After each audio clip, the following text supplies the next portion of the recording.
Thank you, Peter. What Peter didn't mention to you is that I ran because he suggested that I should. So we lost together. But I've always thought it was a tragedy because those who followed Peter's career at City Hall and all the things he's done since, I think, are a testament to the fact that he is the sort of person who could have been a wonderful mayor for the city of Vancouver.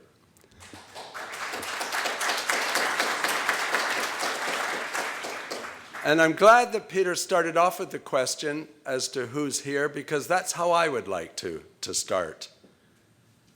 Who are you?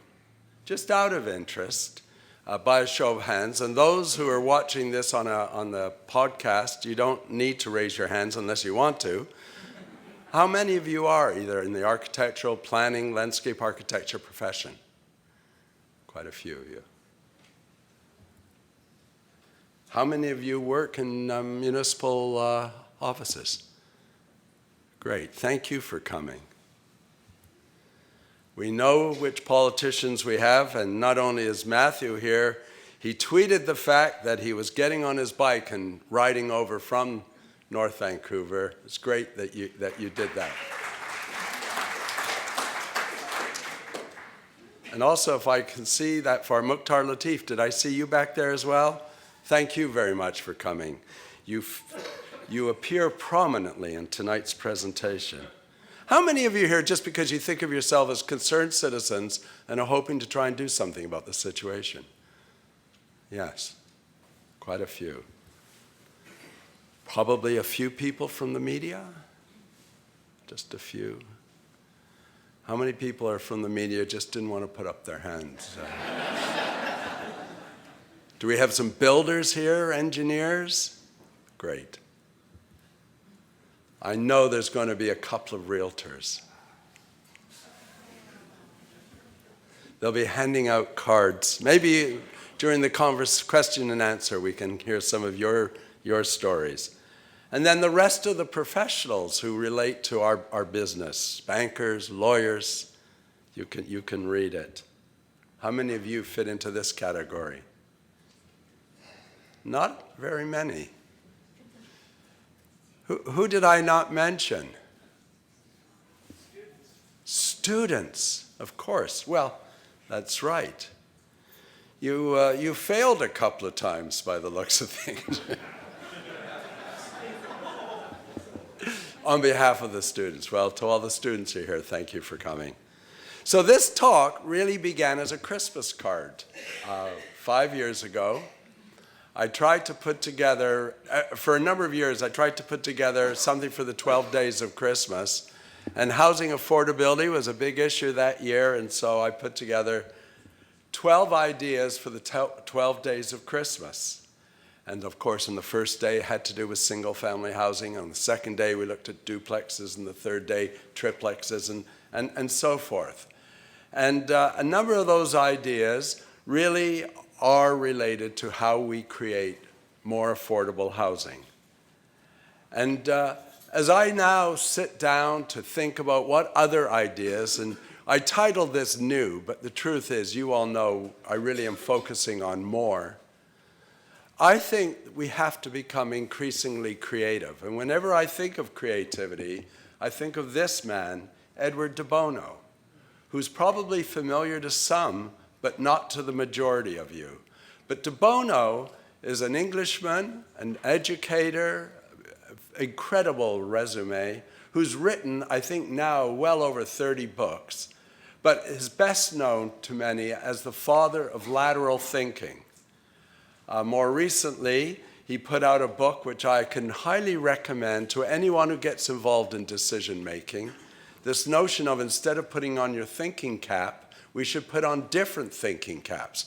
Sometimes we should be instructed to look at a situation in a positive way, sometimes in a critical way. Sometimes let your emotions come through and so forth. Now, for those of you who don't really think you understand the concept of lateral thinking, let me explain it like this. Okay? Maybe I'll explain it like this. It's this whole notion of looking at things in a slightly different way. Now, the question of housing affordability has been with us for a long time. And as some of you may recall, 4 years ago, the mayor set up a task force on affordable housing. It was co-chaired by Olga Illich, who is known to many of you as a former cabinet minister, a very prominent member of the Richmond community, and a developer, former president of the Urban Development Institute. And together they put together a group of people who had a profound interest in housing, and I was invited to chair a separate roundtable to look at the impact of building form and design, because that really is the area that I'm most interested in. And out of the report that was developed with the cooperation of members from AIBC, we held a workshop at AIBC, at PIBC, at UDI, and with the home builders, and a number of different ideas came out of that were then put into the report, which made their way into the task force final report. But just some of these ideas were things like to create a new transition zoning category to accommodate townhouses, stacked townhouses, and other forms of higher density ground-oriented. I think one of the issues that many people are familiar with is in Vancouver, we often tend to go from the single-family house to the apartment without a lot in between. One of the things that a number of people said was we had to rethink the way the C2 zoning was developed because it was making very difficult to achieve the kind of mixed-use, livable densities that people were looking for. One of the things I was particularly interested in was this idea of more choice within the RS1 zones. And a number of people said what the city really needs is an affordability ombudsman, so that if people in the City Hall keep doing things to make your project more and more expensive, you could call upon that individual.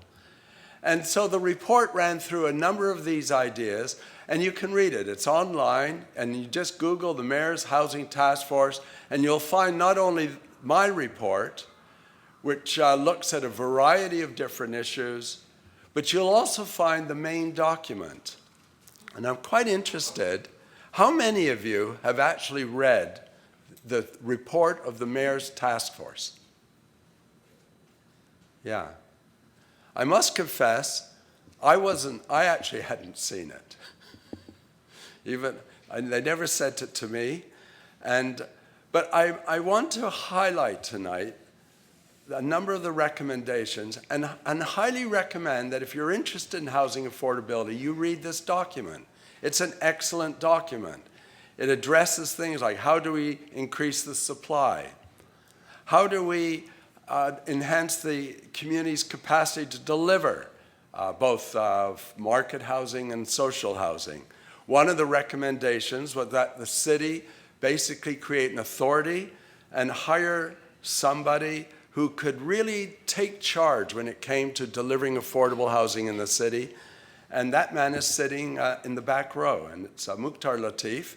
And I hope that at some point he will participate in the conversation. One of the things we talked about in the report was protecting rental housing, but also looking at opportunities to expand the existing stock of social housing.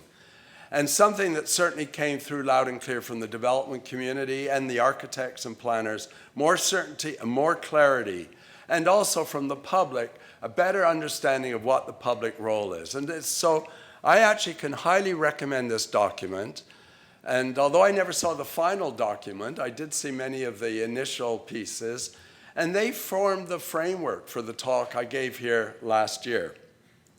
And in case you missed it, and you're intrigued at the end of this one, it is online. It has not had as many hits as Avi Friedman, or a piece I watched in Russia on Monday where a woman stuffed a bread loaf with Russian salad and it's had 1,500,000 hits. I've had 2,000. But maybe after tonight there'll be more. So these are some of the things I touched on last time, and then they'll lead into some of these new ideas. this whole notion, I grew up in a house that was less than 1,000 square feet. It had 3 bedrooms, 1 bathroom, and it was typical of so many houses built after World War II. And yet we don't build smaller houses today, whether infill or as new developments. And this whole idea of smaller homes is something that I think would be very appealing to a large segment of the population. And when you see developments like this, an architect, Ross Chapin, and the Cottage Company, you begin to realize that higher density does not necessarily mean something we don't like. And a friend of mine who's followed this interest in housing sent me this picture this week. She happened to be taking her grandson to a football game in the States, and next to the field was this very, very dense little development with these little cottages with a pedestrian access, and they were delightful, even in the rain. One of the ideas we talked about was taking 50 and 60-foot lots and simply dividing them in half. Now, there was a furor in Dunbar a few years ago about the idea of skinny houses. But when you begin to think about it, for those who truly want a single detached house, making a smaller house in a smaller lot makes sense. I talked about the fact that multifamily housing was getting smaller, and indeed, micro-suites are becoming increasingly popular, almost to the detriment of family-sized apartments that we need. One of the ideas that I talked about is my first architectural assignment was to work on a zero lot line housing development.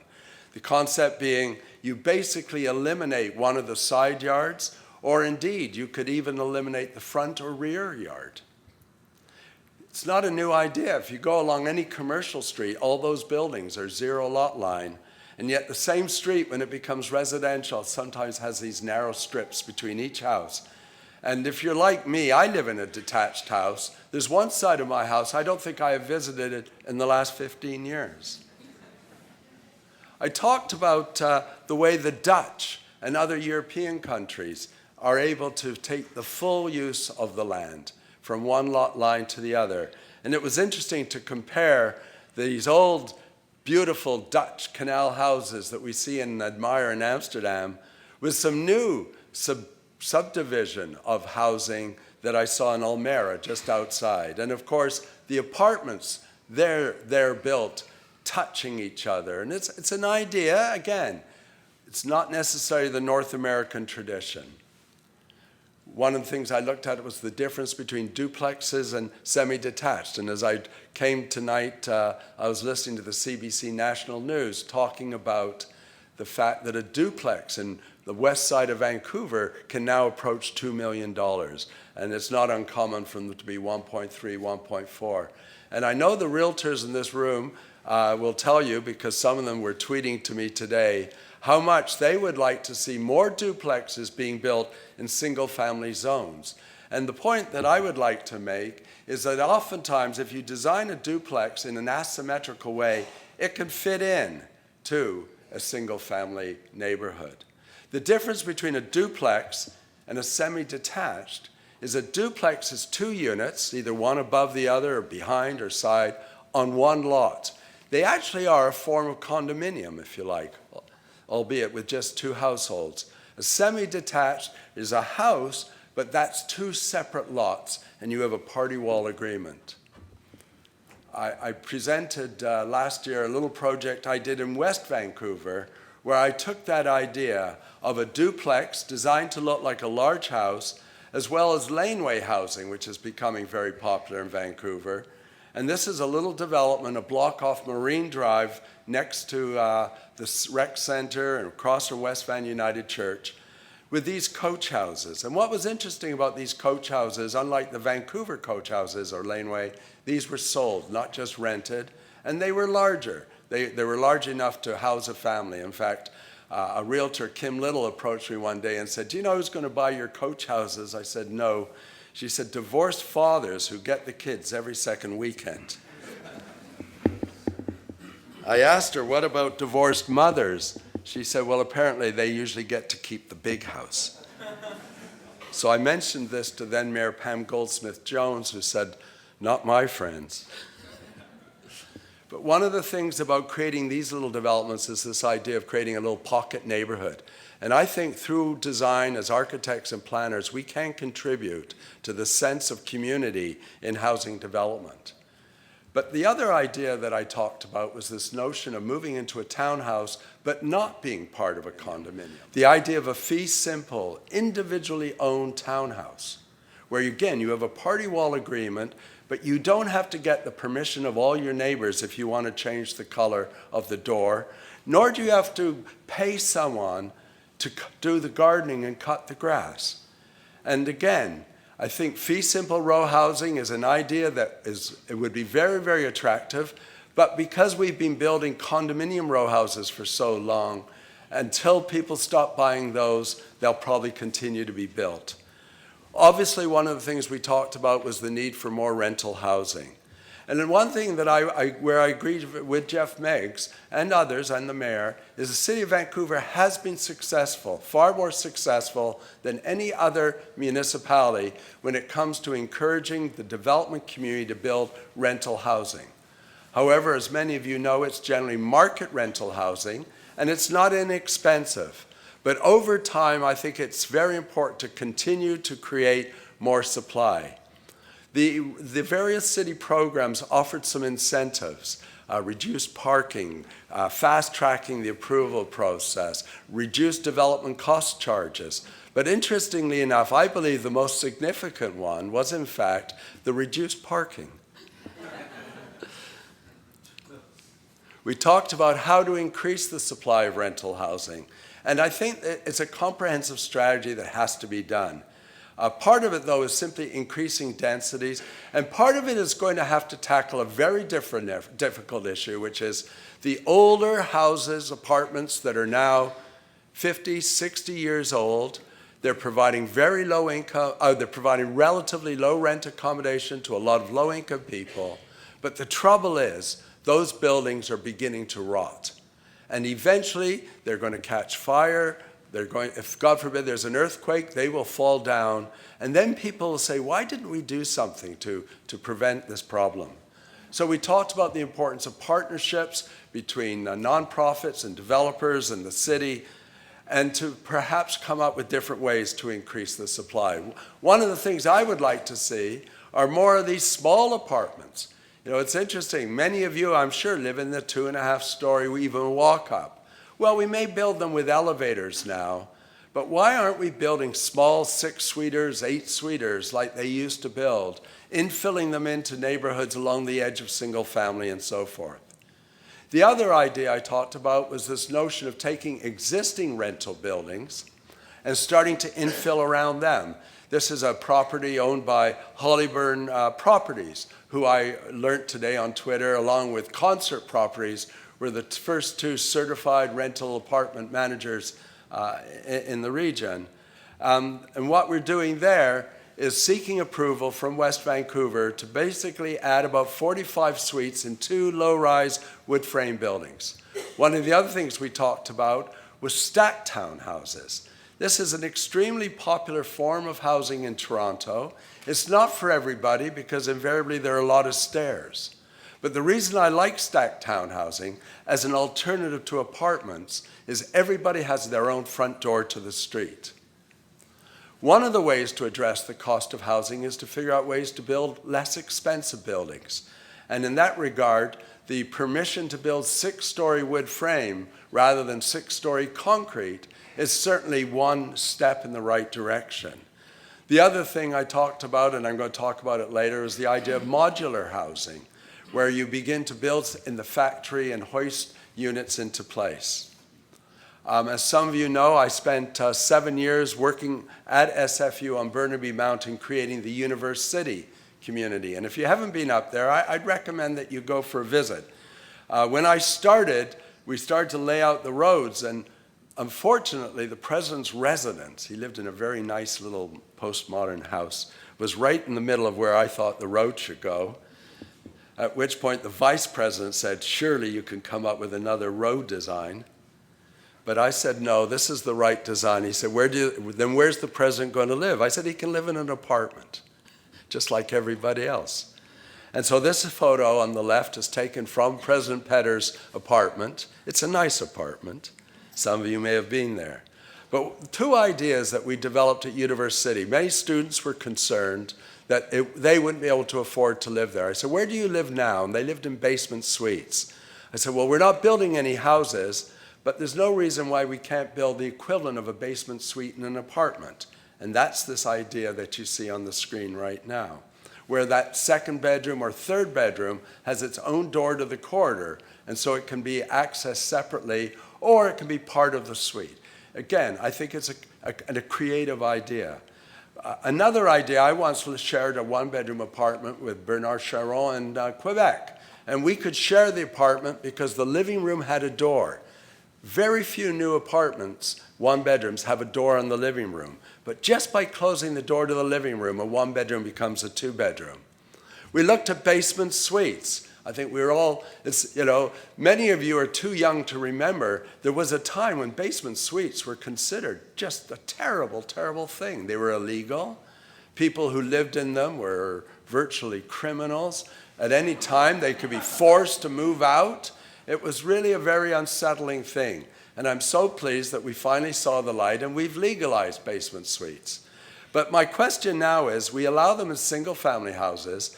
In North Vancouver, and I think the district, they're allowed in duplexes, but Vancouver doesn't allow them in duplexes. It doesn't allow them in row houses. In fact, it's doing everything it can to discourage basement suites in row houses. And it's wrong. It's simply wrong. We didn't just talk about forms of housing, we talked about forms of tenure. And one of the ones I'm quite intrigued with is the notion of shared equity, an English concept, but an American one as well, where essentially it's a bit like you rent to own, except you start off owning a little bit, and over time you increase your ownership. And maybe a nonprofit society or a government, or indeed a private developer, owns the other portion that you simply are renting. I mentioned the Performing Arts Lodge at Bayshore, a development that I worked on for 10 years with Norm Shearing, who's in the audience. And one of the non-market developments there was this idea of life lease, which basically is a lease for as long as you want to live there, but you pay less when you get in, and you may not get anything when you leave, or you may simply get back what you paid. But you don't get any appreciation, but what it means is that over time, the nonprofit can then rent out that unit or sell that unit to somebody else. And at the end, really what this is all about is partnerships, bringing together the skills of the government, the nonprofit sector, and private developers. So with that background, I would now like to get into 12 more affordable housing ideas.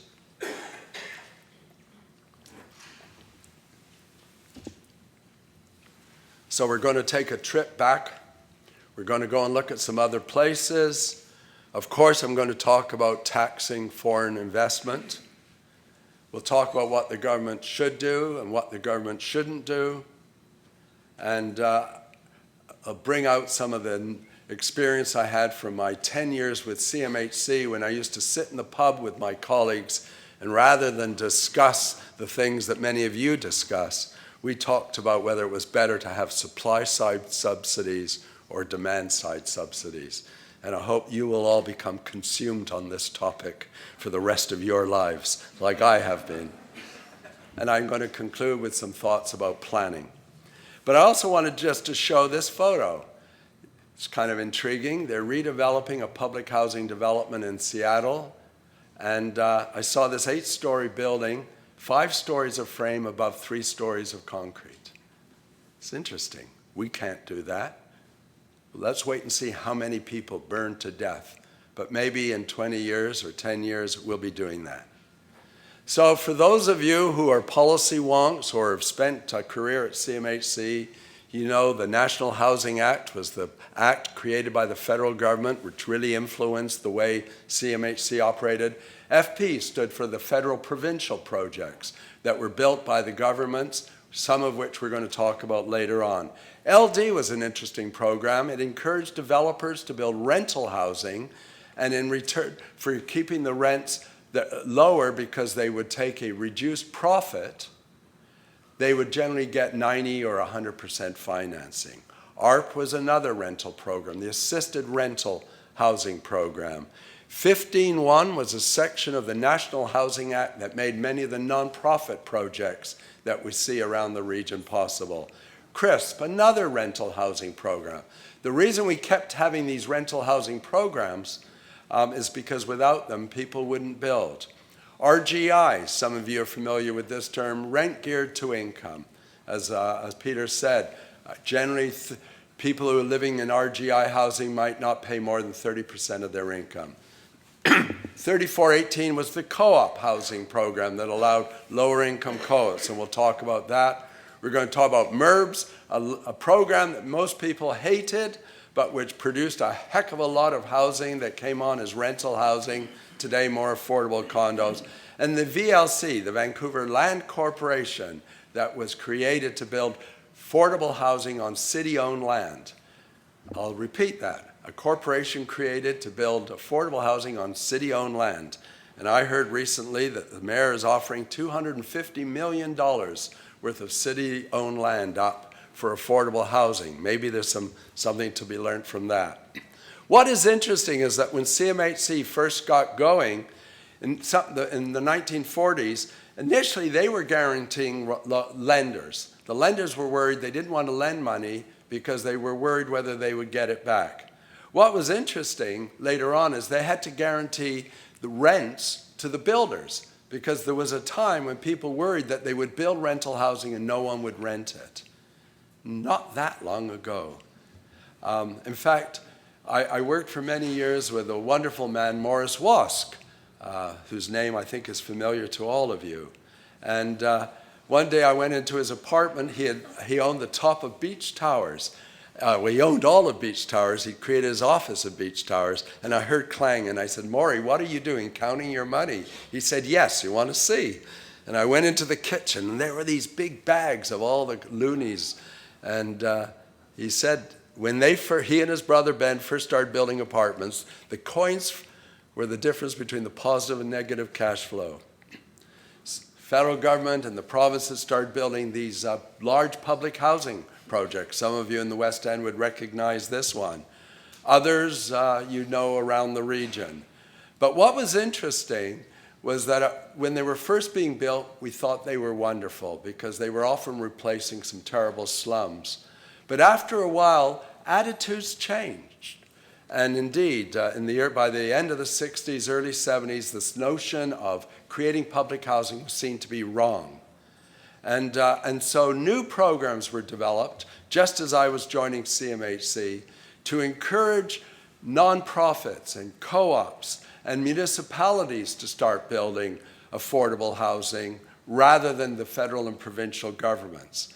And that created a whole variety of programs.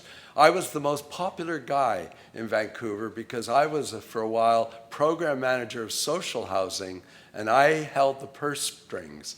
And come Christmas time, I'd look at my budget, and I still had funding for another 300 units.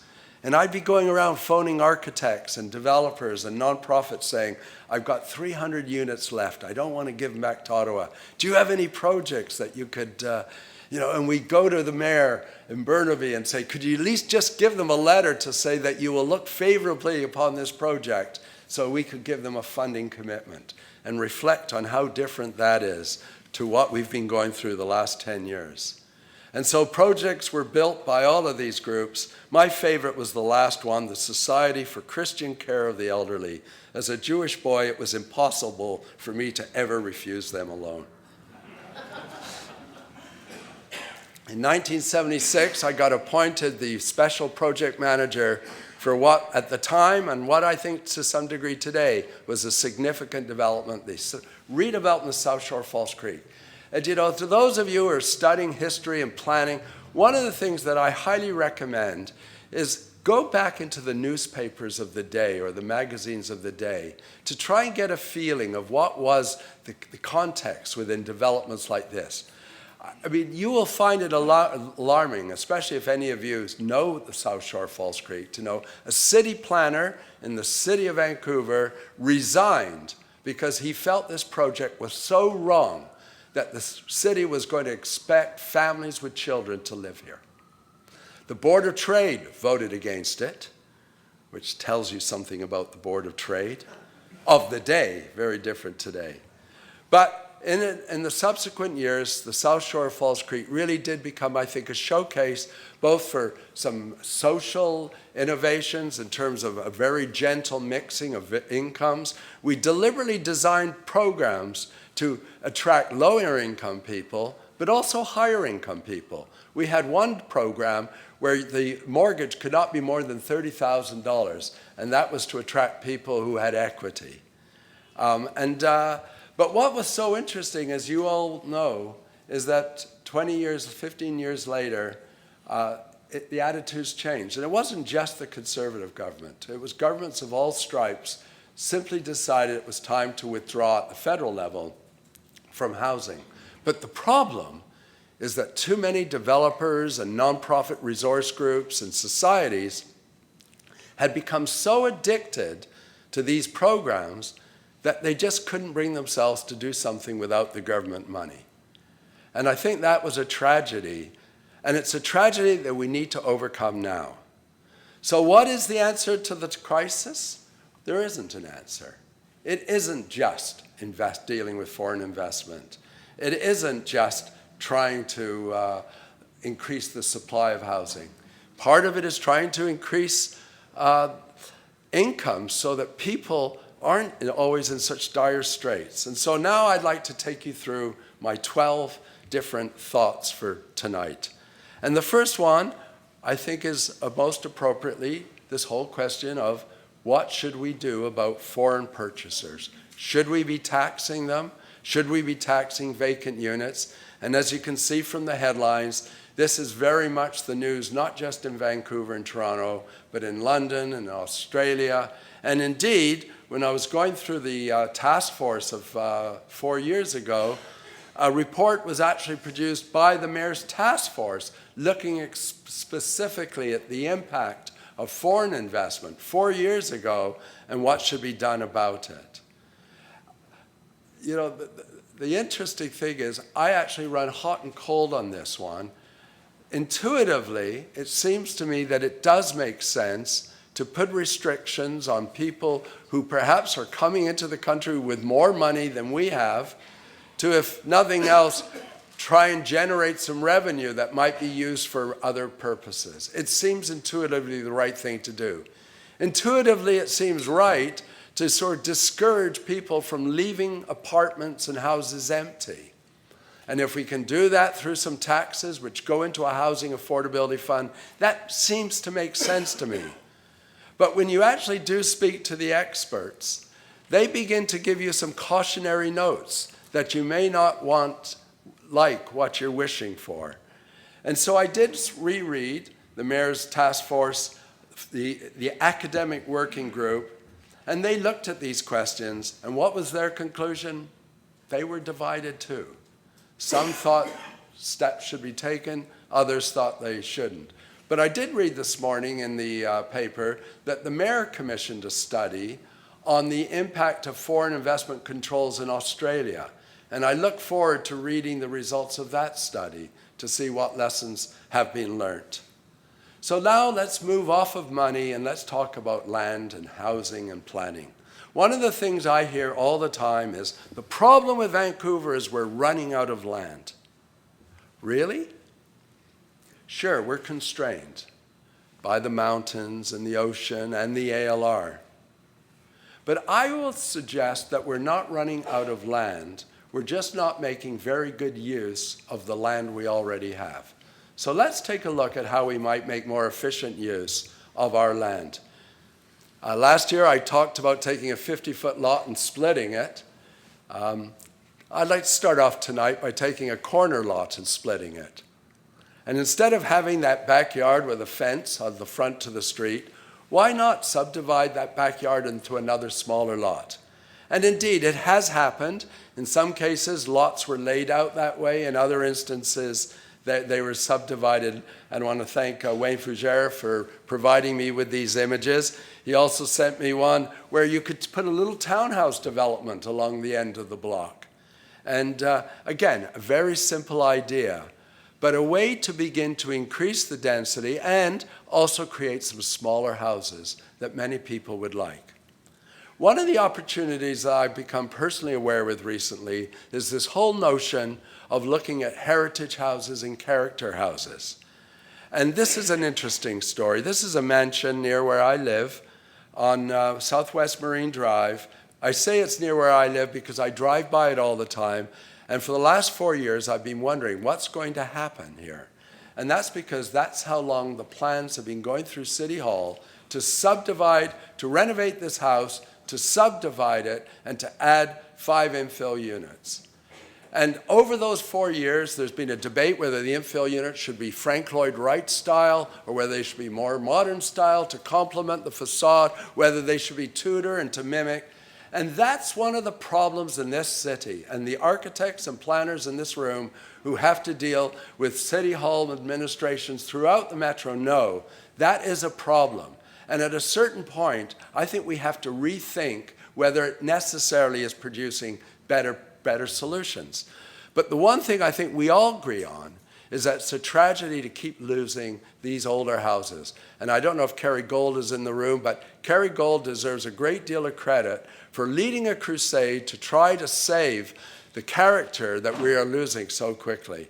And one of the ways that I think we could do this very easily is if the city just said that on any of these lots with a character house, you can create a second house for sale in the back with the unused density, maybe a small bonus. You don't even need to restore the house. Maybe you simply commit that it will stay for 15 years or something. We could begin to do 2 things. We could begin to preserve houses and protect them, and we could also create new housing choices. So this is a little development I'm getting involved with now with the company Traslini, Chetner, and West Van. I heard about a heritage house. It was likely going to be destroyed. The lady who owned it worked for the archives, and she wanted to see it kept. And the planners were willing to allow some increase in density. We're going to go up to about 0.6, which is sort of Vancouver single-family density, with a laneway house along the back, a garden cottage, and a suite underneath. But I see this as a real model for not just West Vancouver or the west side of Vancouver, east side. It's a model for the whole region. And it's a nice way, I think, to gently densify the region and give more housing choices. I just want to start to take now a look at some other infill housing choices. That top left is a lady named Kathleen Higgins and her husband John, who have been fighting for years with Delta to encourage them to allow them to take a single family lot and create 3 or 4 homes so that members of the family could actually all live together. And they finally succeeded. So kudos to anybody who's watching from Delta Council. This is interesting. Some of you know Michael Mortensen. He's a very thoughtful guy, worked in Vancouver, is now in London, but he's coming back. And he did this sketch, which by his own admission is a bit crude. But there was so much interest in it that the CBC ended up doing an interview with him from London. And his question is, I think, a good one. Is it time to come up with a little generic infill solution like the Vancouver special of yesteryear? And to that I would add, is it time to begin to say the laneway housing program has been successful? At first people thought it was terrible. Now the people who thought it was terrible are beginning to like it. Indeed, some people are even moving into these laneway houses. But I can see opportunities where someone might begin to assemble 2 or 3 lots and build some laneway townhouses, or muse houses, as we call them in England. Another thought, I found this on Twitter, actually it's LaneFab, a very good company that's particularly interested in creating highly insulated laneway houses, came up with this idea of a modular unit that could be infilled, a modular townhouse unit. And it reminded me of one that I saw in Seattle. Seattle, if you haven't been around Seattle, you should go. They're doing a lot of things quite differently. Some of you may like it, some may not. One of the things they do are what they call 6-packs. This is a 4-pack.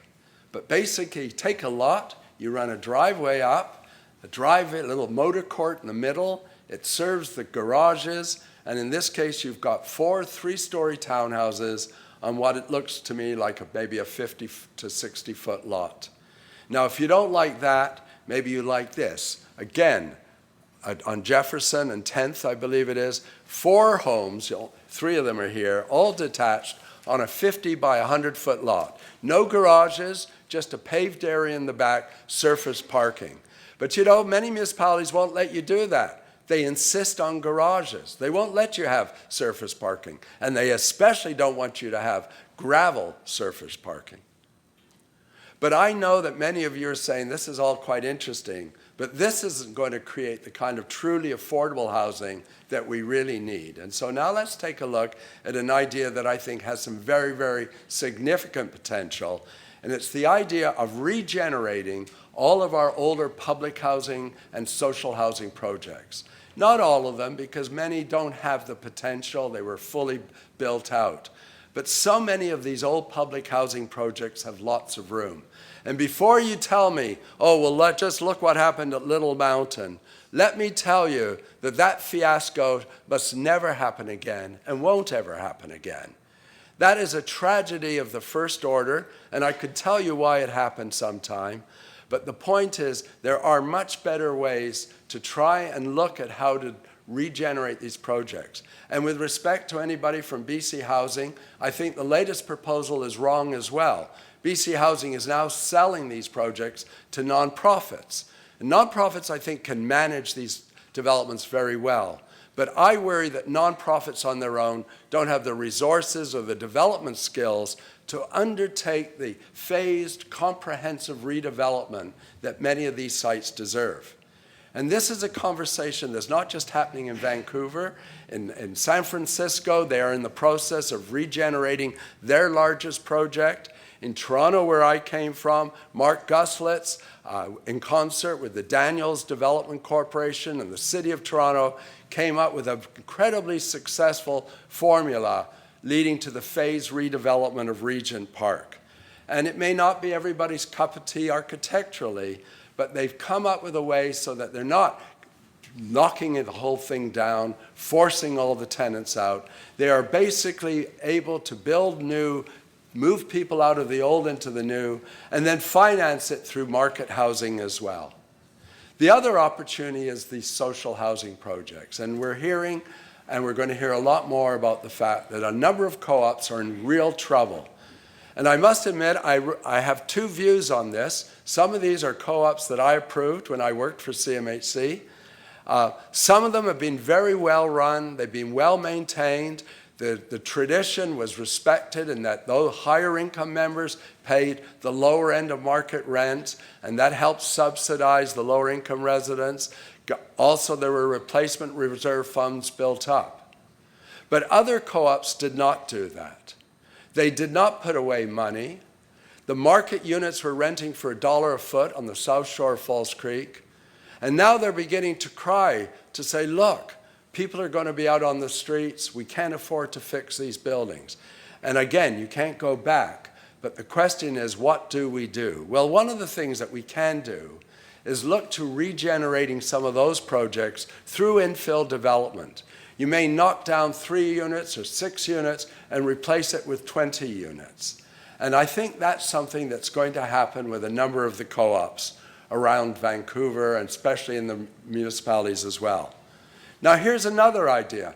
I figure by the end of this lecture, I will have alienated just about everybody in the room.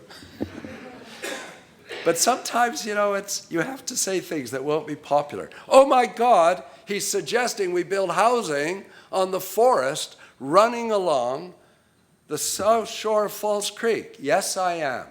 That's a berm. I watched that berm being built. It was built to protect the co-op residents from the train that was going to be running along that track day and night. Well, since the train isn't running, I think we can remove the berm. And we could line this road with, I say hundreds of social housing units and thousands of units and generate revenues. And the residents of the co-ops are going to say, oh no, please, please, don't do that. You're going to change the character of our neighborhood. You're going to decrease the amount of green space. But I say it's a fair trade-off for the fact that you have been subsidized to live in this wonderful place in a very substantial way for many years. There's another interesting thing that will happen. This is going to upset even more of you. I know for a fact that in a lot of co-ops and other nonprofit projects, including some municipal nonprofit projects, the Harrison family grew up in that unit. The kids have gone off. Mr. Harrison died, and Mrs. Harrison is living in that unit. She has 3 bedrooms. You speak to the people in the co-op and they say, look, her memories are in this house. She's very close to death. We don't want to kick her out and kill her. Just let her be. But my point is there are hundreds of Mrs. Harrisons, widows, usually widows. If they're men, they like a tiny unit because it's easier to keep clean, living in suites that are too large. So what are we going to do about it? Well, let's look at what they did in England. In England, they said, you want to live and have more bedrooms than you're entitled to? We're going to tax the vacant bedrooms. We want to tax vacant houses. How about taxing vacant bedrooms? Because the interesting thing is I could probably create more family social housing units in a relatively short period of time by doing this than by so many of these other efforts that we're working at. The point being, we need to do it all. But what we also need to do is build some new 1-bedroom units for Mrs. Harrison to move in, or as you'll see later on, I have another solution for her. When you fly over the city and you look down, of course, you see a lot of blue and a lot of green, but I don't want to talk about that. I want to talk about the gray. And especially would like to talk about the industrial land. Now, if Brent Todderan was here, he'd say, Geller, I've got to stop you right now. Metro and the city, it's very important that we protect our industrial lands because we've created an absurd situation already where we tried to have people living close to where they work, and now they're living in the city and they're working in Langley. We must stop that. I agree. Also, he says, if you're going to start talking about housing on industrial land, you're just simply going to force up the price of industrial land to the point that we'll no longer be able to afford to have either industry or housing. It's not true. It's simply not true. So this brings me to number 5. Let's start mixing housing and industry, because a lot of this industrial land, it's not the industry of 50 or 100 years ago. We've got, a lot of it looks like this. And so my point is, let's do what we used to do in the 70s and early 80s in Vancouver. Believe it or not, there was a time, if you wanted to build in housing in Vancouver, you had to build more offices. We had zoning called 4+1+1. The outright commercial zoning was 4, but if you built another floor of commercial, you could build another floor of residential. And then you look at the buildings downtown and you see these buildings, and they're 12-story buildings with 2 stories of residential on top. I say let's do the same thing. Let's say you can build 2 industrial instead of 1, and once you've built 2 industrial, then you can build some residential. Now, you won't do it everywhere. You're not going to do it in places where the residents are going to be so disturbed by the noise of trucks moving at night and so forth. But I slept Sunday night at the airport in Moscow. I didn't hear a thing because we can build housing with windows where you don't hear anything. And so we can start to add to existing buildings. We can begin to build new industrial buildings that are more intensive. And to those of you who say, just a second, Geller, this is kind of a bit of a dream, but realistically, who wants to live above industry? Well, all of these people. This is the new development by Wolf Financial in the 900 block of East Hastings, and it has 1 FSR industrial on the ground floor, and then it has residential above. And I think that's a model with versions of which could be built on many, many sites, not all industrial sites, but many sites. This brings me to my obsession. Yes, that's me. I did my thesis on modular housing, and I've always dreamt of seeing more and more modular buildings being realized. And Peter Ladner may remember during the 2008 election campaign that Vision had come forward with a statement about housing the homeless and ending homelessness. And I said to Peter, well, you know, this was my thesis. I had this idea of creating modular housing that you could set up on parking lots around the city, and because you didn't have a land cost, and you would move it when the site came to its highest and best use, this would be a very affordable approach. And Peter said, let's have a press conference. And we held a press conference in the downtown east side where Peter had no sooner introduced me, not quite as nicely as he did tonight, when the hecklers started. I think they were banging pans as well, if I'm not mistaken. The TV cameras all filled up because Peter had finished his thing. But after the election, I was driving home, and I remember Stephen Quinn was interviewing the mayor and them talking about ending homelessness. And one of the things Stephen Quinn asked, he said, Mr. Mayor, what are you going to do, house people in church basements? And he said, yes, we're going to look at that. He said, what about Geller's idea of these modular housing that you would build and move around? Yes, he says, we're going to look at that.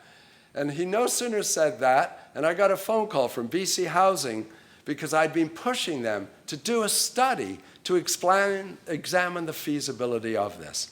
And I'm delighted to say, and thank you, Mukhtar, that the city has now issued a call for expressions of interest from companies who build modular housing because there is potential.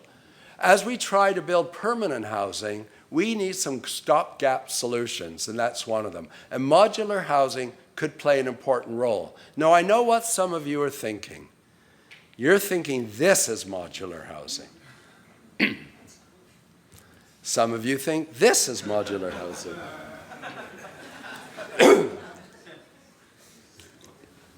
Some of you think containers are modular housing, and they are. But there is a difference between the reuse of containers, which is an idea I love, and building brand new, highly efficient, well-constructed boxes in a factory. And in 1970, I toured the United States looking at a program called Operation Breakthrough, because that was the year that manufactured housing was going to see a breakthrough. And to some degree it did, but it never really has, for a variety of reasons we could talk about, but it should. Because that may look like a bunch of boxes, but when Brickco puts them together, it can look like this. Indeed, it can look like this. There's so many different applications, but I can see many ways in which we could start to use modular housing as well as other stick-built housing in creative ways. So let's look at this.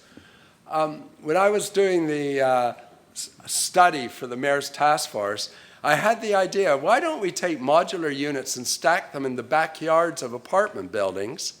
And that was an idea that we put forward in the report. And I was delighted when Michael Gordon and other city planners said, you know, maybe in the West End, this is an idea that could have some application. I think it has application in Kerrisdale as well, and in other suburban areas where you have large parking lots, where the parking demand is going to decrease, and where you could simply stack modular units. And so this is the illustration from the task force report that we produced. The city has come up with a guideline talking about some very, very tight spaces. But I was pleased to see a story that Francis Bueller wrote in the Globe talking about one of the first projects that's coming through under that program. So there's an interesting idea there, I think. This brings me to number 8. Why don't we put housing on rooftops? Whenever I fly over Vancouver and I see these large single-story industrial buildings, to me those look like development sites. And indeed, this was one of the suggestions of our task force report. And this one has not been followed through on, but I think this makes sense. Not everywhere, of course not. But it's quite delightful to see these are from New York City, what people have done there in terms of creating homes for themselves up on the roof. And of course, there's my module with solar panels on the roof. The storyline being, for those at the back, if you can't see it, it's hard to find a single family lot in New York City, but there's lots of them on the top of buildings. And here's another interesting application, taking the old post office and building on the roof of that. And I'm very excited to see what may come. About 2 months ago, I was in London, England, and I went to the Architectural Institute to look at their library. I was interested in books on English housing. And I came across a publication on new housing ideas, and it was from something called the London New Architecture Centre.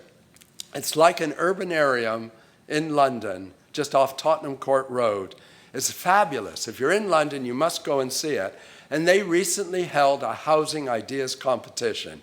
And sure enough, one of the ideas here was basically building on top of a roof, and to help make it work structurally, almost creating like a permanent scaffold around the building. And I thought, what an intriguing idea. Now here's another idea on the same topic. I have a lot of friends who, unlike me, they own apartment buildings. And when I say to them, where will you live next? A number of them said, we're thinking about maybe converting a couple of suites in our building in Kerrisdale and moving in. But what we would really like is to build a penthouse on the top. And so I've suggested to the city, I think that one way to get people to fix up and rehabilitate some of these older apartment buildings is to allow 1 or 2 floors on top. They might be built out of lightweight steel, or they may even be wood, depending on the height of the building. And with some structural upgrading, that would be possible. And that structural upgrading might also contribute to the seismic upgrading, because we don't talk about this very much. We're talking about the seismic upgrading of schools a lot, but virtually all of the apartment buildings in West Vancouver and many of the apartment buildings in other parts of Metro will collapse in a severe earthquake. And so here's a building, the owner of that could fix up. He might even replace the cornice and build himself a lovely penthouse on top. So we're going to build on roofs. How about the idea of building over streets or railway tracks? Now, of course, we don't have any railway tracks that we could build over in Vancouver, or do we? Now, I can say, oh my God, first he wants to ruin the parks, he wants to kick out the old ladies, and now he wants to ruin our future greenway. I love the idea of the greenway, and I congratulate the city for pulling off the deal. I think it's a reasonable deal. I think there was a way to have got it for nothing, but that doesn't matter. I think what has been done is important. But let's develop certain portions of that greenway, especially where it hits 41st or other key streets, and keep the transit corridor underneath, keep the greenway and pedestrians. And those who say, oh, hold it just a second, there isn't enough room. There is enough room, because remember, the city owns the street that runs beside the greenway. So instead of having 60 feet, you have 120 feet. And that's the way people like Edward de Bono would look at it, and that's the way we should look at it. Now, if we're going to be really creative, I hope you can see this. Chris DeMarco's in the room. Chris DeMarco won the competition that the Mayor's Task Force, although the city initiated as part of the Mayor's Task Force for innovative ideas. And I hated her idea, but she won, and she's here tonight, and we still talk. And what she wanted to do was to add a lot to every block by making the streets skinny. Now, as somebody who loves corner lots, I thought that's a terrible idea. All the people who have corner lots no longer have a corner lot. But her idea of making better use of the land occupied by the street, I thought was sound. So take a look at this. This is a proposal to take a wide street in San Francisco and build down the middle of it. And then you create a little pedestrian wood earth on one side, and a little wooden on the other side. And yes, you've got a very tight separation space, and some people are going to be very upset by this, but you can stagger the windows, you can do things, you put in blinds. But what an intriguing idea. And I guess in showing this slide, my point is to say there's lots of ways that we could start to make better use of space. A number of years ago, Carrie Jiang and I were on the jury of a competition to judge modular housing. And my favorite proposal was somebody who came up with a design to build modular housing on the front lawn of West Side Vancouver houses. Now, he knew that the neighbors would complain. So he disguised the modular units as giant hedges with little windows poking out. We've got a lot of other public assets that we could redevelop. We're now seeing, I did a study for what was then BC Transit many years ago. I think I was very bold by suggesting you could do an FSR 1.5 on that. I think Dialogue is probably at twice that. But let's start looking at all the public lands that we've got, because there's many ways of using them. And in some instances, the institutions can stay. We can build over the parking. We can build on some of the green space. We just have to change our attitude. Look, we've created, Henrica's created a very, Gregory took a building his father did as a custody facility and has converted into housing, affordable housing. It was an expensive project, but I love the concept, and they're a very, very creative firm. Another idea, let's float modular units. Let's make better use of the water. I love going and looking at the floating homes in Grenville Island. I'm trying to talk my wife into moving into a floating home one day. We live on the water now, but when the floods rise, but people love living on the water. It's not for everybody, but what an interesting idea, whether they're modular or stick-built. The trouble is the port. Metro Port, whenever I speak to the planners there, they say water's not for living. Water is for working.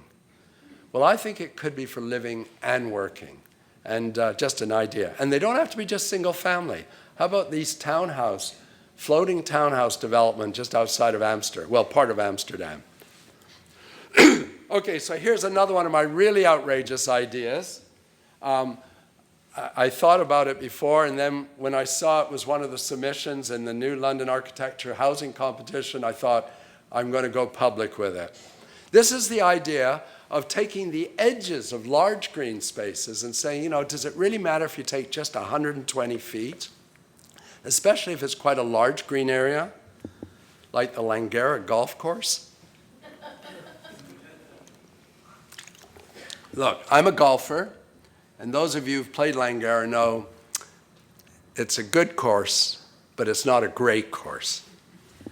So maybe I can tell you, with land values approaching $400 a buildable foot now along Canby Corridor, you could take a 120-foot strip and finance a lot of affordable housing around the city. Just a thought. One of the reasons I do number these talks is because now we're getting very close to the end. One of the concepts, 10-year concepts, which I have always been fascinated by, is this idea of co-housing. For those of you who aren't fully familiar with it, it's really a European concept, although it's becoming popular in North America. And essentially, it's like a hybrid between co-op living, where you don't actually own your unit, but you have a certain lifestyle where you tend to share, you live together, you socialize together to a certain degree, and a traditional condominium. And so this is an image of the first co-housing development that was recently completed in Vancouver. And I've been talking to a number of co-housing groups because there's different ways of going about it. I mean, if 7 or 8 of you decide to band together and try and do a development, it might be quite challenging. But one idea could be to partner with a developer who's maybe got a 60-unit townhouse development in Surrey or Richmond and say, can we buy 15 of those units? And maybe we'd like to just create a little amenity area as part of that. Or one group I've talked to is looking at taking 2 floors in a high-rise apartment building. So there's different ideas here that we haven't fully explored. But there have been a number of co-ops, co-housing developments built around Metro over the last few years. And I think it's a form of housing for which there's a great demand. Now, here's something I came across very recently. How many of you have heard of this? Co-living. There's a corporate entity in the United States has created something called WeWork. And apparently it's got a capitalization of billions of dollars. And it creates shared workspaces around cities. And I worked in one in London many, many, many years ago.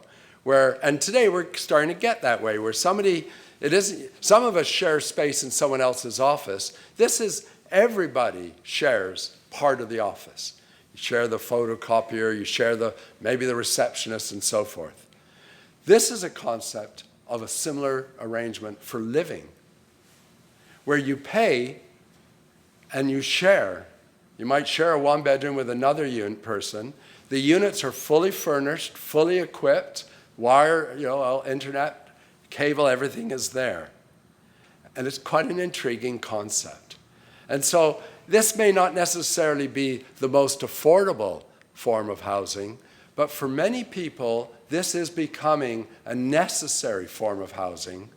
Because when I was in London recently, and I wrote about this in the Courier, I went into a pub on a Thursday night and it was happening. And I said to a young lady, is it always like this? Well, she says, always busy, but especially on Thursday night. And I said, well, why not Friday night? She said, people go home Friday night. I said, what do you mean they go home? Well, they all live outside of London. Their families and children live outside of London, and they commute weekly. And then during the week, they'll live in a bed-sitter, or they could live in something like this. It's a very different approach. But I recently had to give a talk in Chilliwack at 9:30